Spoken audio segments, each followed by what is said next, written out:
Hey guys, this is Irie Starcraft and I'm back to cast an epic series of games, and this is going to be between Cubert, the red Terran, and his partner Aristeo, the blue Zerg. They will be going against Team Evil Genius, EGAxSlav, the teal Protoss, and his partner will be EGStrifeCro, the purple Zerg. So it will be Terran Zerg versus Protoss Zerg.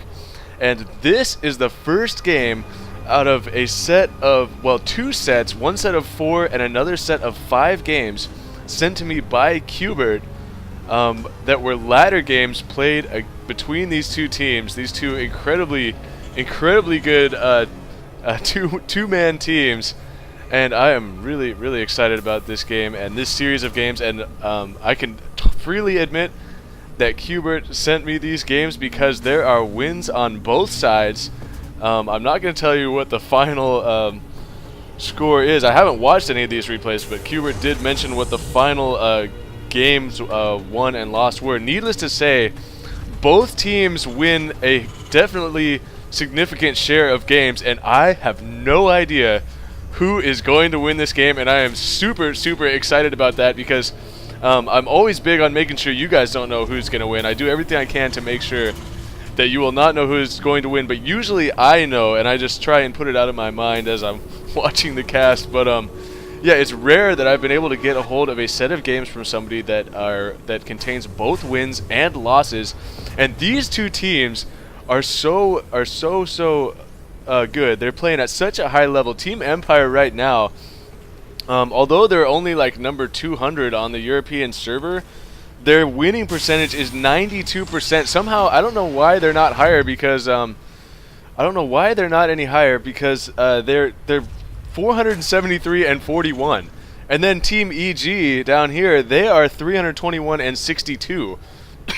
Excuse me there. So these two teams are definitely top notch, and so I'm gonna start talking about this game. It's gonna be super exciting. And it looks like Aristeo is actually opening up with an early pool as opposed to his usual fast expo. And as I've said before on this map, it is very difficult to secure a fast expansion. And it looks like actually EGAxSlav is going to be trying to do just that. And I don't think that it has been scouted. It has been scouted, excuse me. As I was rambling on about how good these teams were, it was scouted. So Aristeo and Cubert, knowing about this fast expo, will they try and be aggressive? Most likely.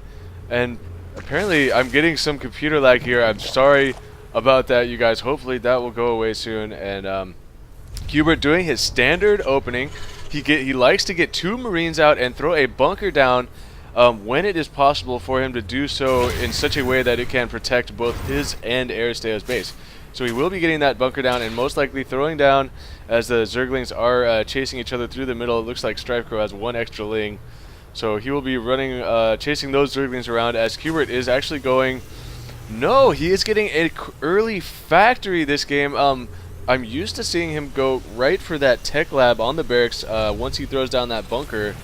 And I'm wondering, maybe this isn't me lagging because it's still getting some strange stuff going on here. I'm sorry about that. Hopefully that will clean up if I start ignoring it, as a second factory is going down for Cubert. The tech lab's coming out, so probably I'm expecting to see some quick siege tanks, as he does have a decent amount of minerals and gas banked. Will he be going for that quick siege tech as well? Yes, siege tank and siege tech already on the way at 5.5 minute mark for Cubert.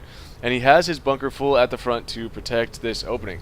But EGAxSlav, meanwhile, has already got his expansion nearly very well saturated. His main is pretty well saturated too, just pumping drones, continuing to pump drones, and just now getting a second gateway even.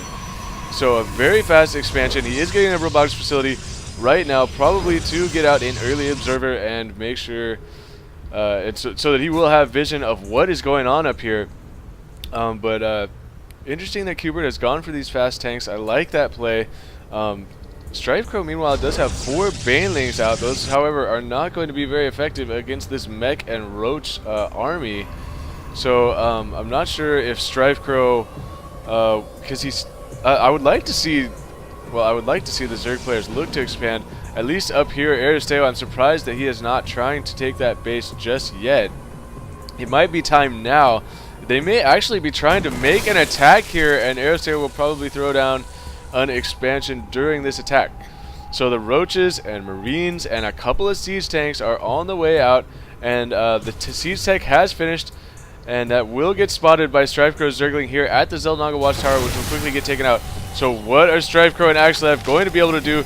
They know that there are tanks on the way, there are Roaches on the way, and so right now EGAxSlav is desperately trying to warp in some Zealots, which is a good play against Roaches. However, there are not enough of them because he has spent so much of his early economy on getting this second base going. And now at this 8-minute mark, he is desperately trying to warp in more units.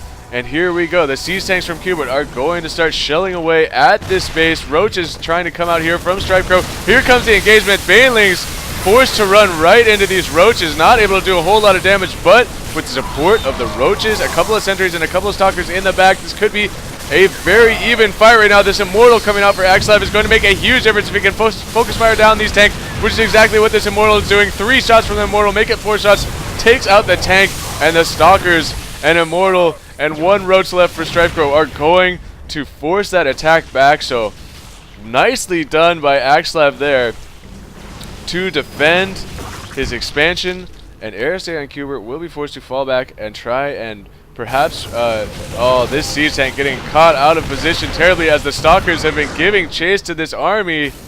The Stalkers and Immortal extremely potent against this unit combination, so great play by StrifeCro, or excuse me, EGAxSlav right there. However, getting a little bit overextended, and these Roaches are going to be able to focus down the Immortal, and now trying to work on the Stalkers. However, the reinforcements for StrifeCro have made it up here, and these Roaches actually taking quite a bit of damage from the siege tank in the back. So even right now, more siege tanks coming in, another Immortal coming in for EGAxSlav. It looks like that Immortal is going to be enough to push this attack back further. Even more Marines for cubert trying to come in here and do as much damage as they can. This siege tank taking quite a bit of time there to get into siege mode, and he will quickly go down.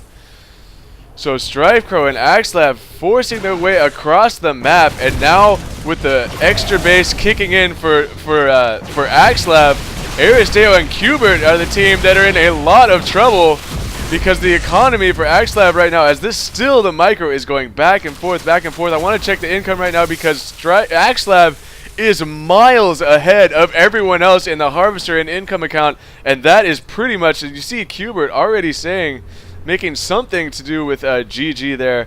I mean, right now, EGAxSlav's economy is so far ahead of every other player as Aristeo is just now trying to get the natural expansion. And that really is what they need to do. Actually, they are going to try and attack. And so instead of trying to turtle up with the tanks, Marines, and Roaches at the expansion, they are going to try and make something happen, as EGAxSlav has been in the lead for so long economically. If he gets more and more Stalkers and Immortals, he will be impossible to deal with. As you see, he is actually supply blocked right now. This Immortal cannot come out.